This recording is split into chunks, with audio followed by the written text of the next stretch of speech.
Hello students, today we will study about the next techniques of F.W. Taylor, that is the techniques of scientific management.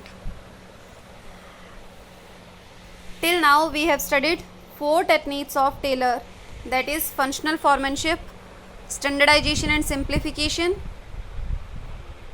method study and fatigue study. And today we will study about the next 2 techniques of Taylor, that is motion study and time study. As I have told you earlier that all the techniques of Taylor aims at increasing the efficiency of the employees.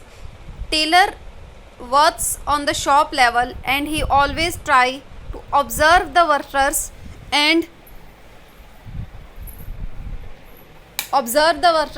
try to increase their efficiency by reducing the workload of the employees. He observed them while working and then he made all his techniques, and those techniques gives you the best result if you applied them in your business. So start with the motion study. Motion का मतलब क्या होता है? जब आप move कर रहे होते हैं, motion means movement. So motion study it was a technique which is formulated by Taylor to reduce the unproductive movements so as to reduce the wastage of time and resources. First of all, motion study, motion means movement, and motion study means study of the movements of the employees. As we all know that Taylor always works on the employees, always works on the subordinates. So he observes the movements of the workers, he observes the movement of the employees while they are performing their duties. जब भी किसी भी business में employees काम कर रहे होते हैं उस टाइम पे उनके मूवमेंट्स को ऑब्जर्व किया जाता है, and then those movements are classified into 2 parts. जितनी बार कोई भी वर्कर मूव करता है those movements are divided into 2 parts, that is productive movements, that is useful movements, unproductive movements, that is non useful movements. कि कितनी बार ज़रूरी था उसके लिए मूव करना और कितनी बार वो बेवजह जो है वो इधर उधर मूवमेंट कर रहा था. So again I am repeating, it was a technique which is formulated by Taylor to reduce the wasteful movements, unproductive movements, unuseful movements so as to reduce the wastage of time and resources. Okay. Motion study method क्या था motion study को conduct करने का, यानी कि किस तरह से मोशन स्टडी जो है वो की जाती है किसी भी बिजनेस इंटरप्राइजेस में. तो that is the first step is observe the movements of employees while working. whenever your employees are working, whenever your subordinates are working, you observe them while working, you observe their movements while performing, and then you differentiate the movements. The second step is, after the observation of the movements of your employees, you differentiate the movements between productive and unproductive movements. You differentiate those movements by your employees between wasteful movements and useful movements. Then the third step is, you took the step to reduce the unproductive steps. कि जो भी wasteful movements हैं जो ज़रूरी नहीं है move करना employees के लिए, उन सारे के सारे वेस्टफुल स्टेप्स को रिमूव करने के लिए, वेस्टफुल स्टेप्स को रिड्यूस करने के लिए जो है वो स्टेप्स लिए जाते हैं by the manager. So motion study is that technique in which Taylor observed the movements of the employees, observed the movements of the subordinates while they are performing their job, while they are performing their duty, and then those movements are classified into 2 parts, that is productive movements and unproductive movements. And after that the manager took the steps to reduce the unproductive steps. Okay, for example देखो, जैसे यहाँ machinery है, कोई भी employees जो है आपकी business में जो भी एम्प्लॉयज़ है they are working on the machines, वो मशीन पे काम कर रहे हैं. तो अगर बात की जाए टूल बॉक्स की, तो टूल बॉक्स जो है वो हमेशा मशीन जहाँ पे होती है वहीं आसपास होना चाहिए, ताकि अगर किसी भी तरह की फॉल्ट आता है मशीनरी में तो टूल बॉक्स से आसानी से जो वो फॉल्ट जो है वो दूर किया जा सकता है. बट अगर आप उस टूल बॉक्स को उस मशीनरी से बहुत दूर रख देते हो, तो आप खुद सोचिए कि अगर मशीनरी में किसी भी तरह का फॉल्ट आया, if there is a fault in the machinery and the machinery needs any type of repair, then the worker working on that machinery has to go to the room where the toolbox is placed, and then he again took the toolbox and repair the machinery. So it is the wasteful moments, क्योंकि सही arrangement ये है कि tool box को हमेशा machinery के पास होना चाहिए, ताकि जब भी मशीनरी में किसी भी तरह का फॉल्ट आए, किसी भी तरह की रिपेयर या मेंटेनेंस की ज़रूरत हो, वर्कर्स के किसी भी तरह की वेस्टफुल मूवमेंट्स जो है वो ना हो, वो अपने पास वाले टूल बॉक्स से ही जो है वो मशीनरी को रिपेयर या मेंटेन कर सके। ठीक है, फॉर एग्जांपल जैसे आपके बोर्ड एग्जामिनेशन में किया जाता है, जिस रूम में एग्जामिनेशन होता है, हर रूम के बाहर जो है वो एक पानी पीने के लिए ट्रैम्पर जो है वो रखा जाता है, ताकि स्टूडेंट्स को बहुत ज़्यादा दूर जाने में उनका टाइम जो है वो वेस्ट ना हो, उनकी एनर्जी वेस्ट ना हो। बाहर रहे, क्लास से पानी पिया, वापस आके अपना एग्ज़ाम देना शुरू किया। तो ये क्या है कि वेस्टफुल मूवमेंट्स को रिड्यूस करने की कोशिश की जाती है। सो मोशन स्टडी में हम क्या देखते हैं, observe an average worker when he is performing a job by determining his movements, differentiate those movements, cut down और reduce all the unproductive and wasteful movements. क्योंकि जितना ज़्यादा वेस्टफुल मूवमेंट्स होंगी, उतनी ज़्यादा एनर्जी आपके एम्प्लॉयज़ की वेस्ट होगी, उतना ही जल्दी वो टायर्ड फील होना शुरू करेंगे और उतनी ही जल्दी उनकी एफिशिएंसी रिड्यूस होना शुरू होगी। तो it is better to reduce all the wasteful movements so that their efficiency should not be decreased and they work with more energy and more efficiency in your business. Okay, so as you can see, basic movements is necessary. basic movements जो है वो होने चाहिए, लेकिन eliminate all the unnecessary movements. It is the motion study which was given by F.W. Taylor with an aim to increasing the efficiency of the employees.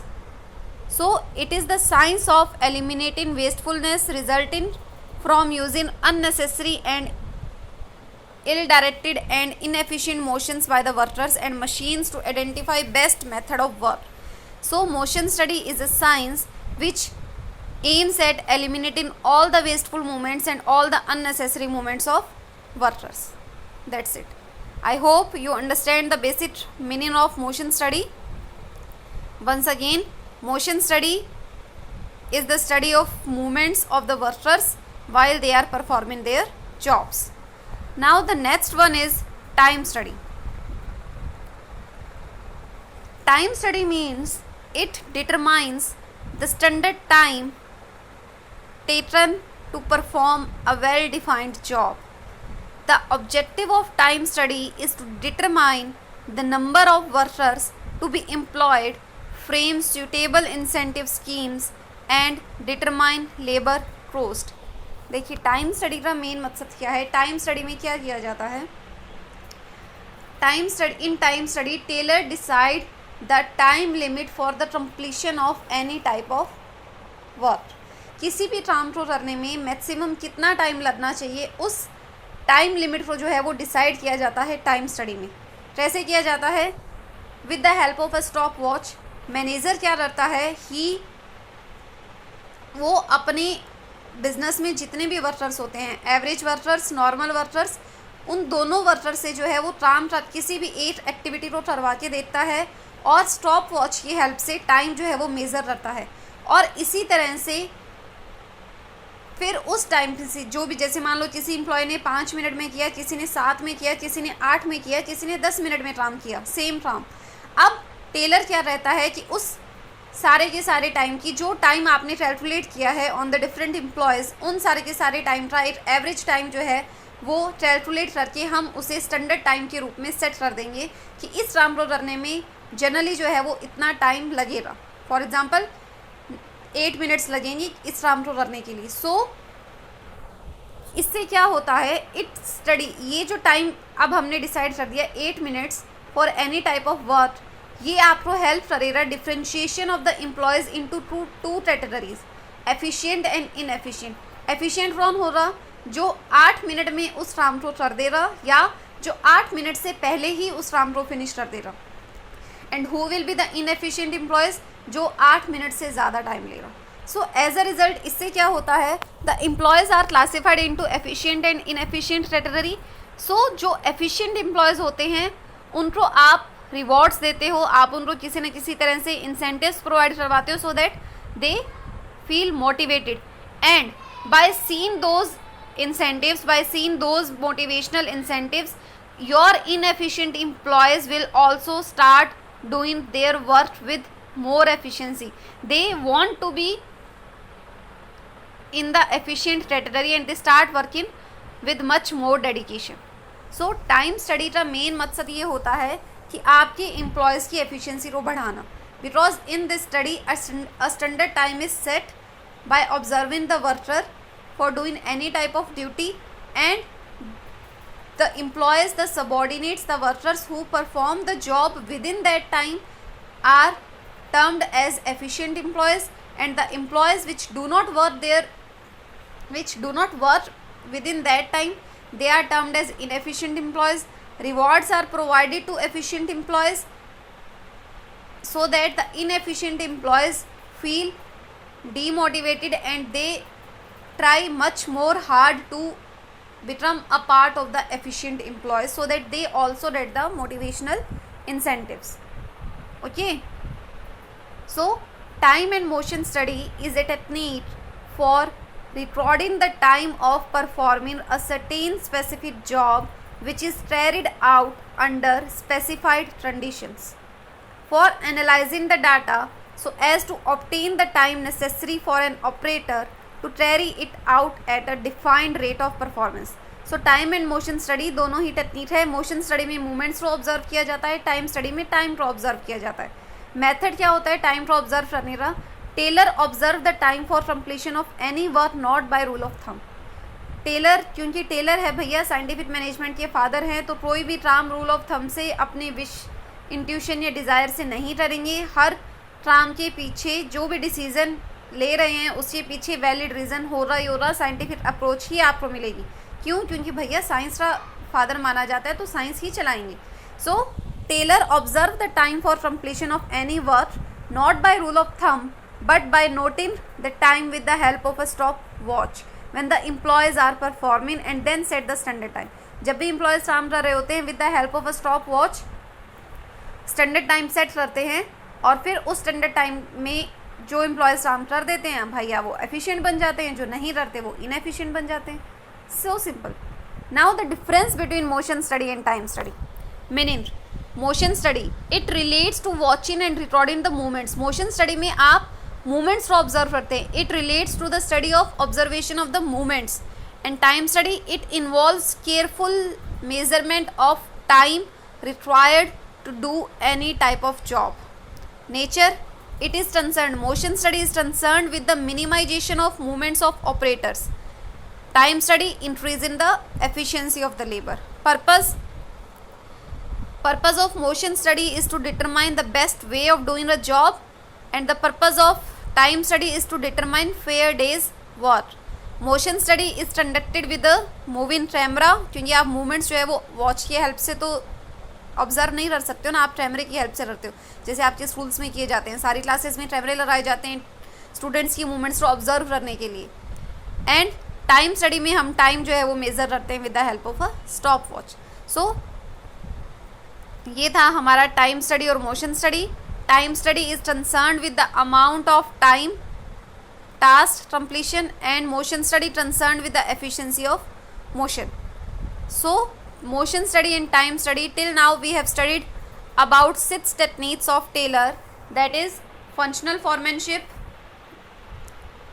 standardization and simplification, method study, fatigue study, time study and motion study. Now आपकी 2 techniques रहती है, that is differential piece wage system and mental revolution. They will be studied later on. Okay, so I hope today you understand the meaning of method, motion study and time study. Just remember, motion is related to movement, time is related to time, but the main aim of both the technique is to increase the efficiency of the employees. So revise all the techniques. Tomorrow your chapter will be completed, and with that you will be provided questions for practice on the chapter principle of management. Value based question you will be provided, and the notes of the chapter will also be provided.